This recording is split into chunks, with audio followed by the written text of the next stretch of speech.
बिस्मिल्लाहिर्रहमानिर्रहीम। ये वीडियो बनाने का मकसद आपसे एक वाक़या शेयर करना है। आज मैं सिविल हॉस्पिटल की गवर्नमेंट हॉस्पिटल की इमरजेंसी से गुज़र रहा था और मैंने कुछ अटेंडेंट को देखा जो डॉक्टर के साथ उलझ रहे थे,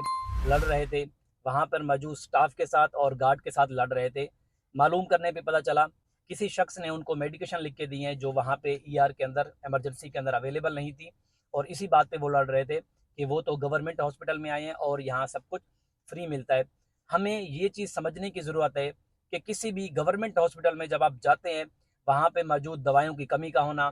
बेड का अवेलेबल ना होना, बेडशीट का ख़राब होना, वहाँ पे आपके बेड के साथ में पंखे का ना चलना, एसी का ना चलना,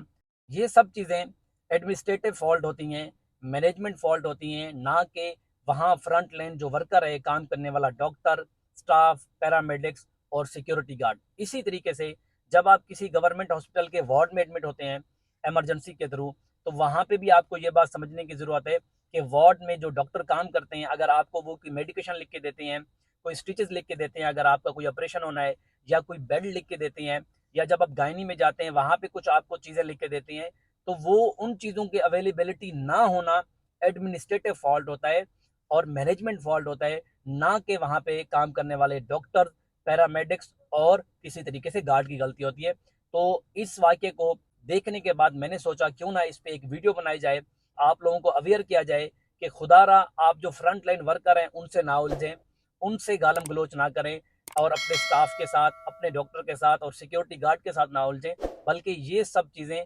एडमिनिस्ट्रेटिव और मैनेजमेंट फॉल्ट कहलाता है।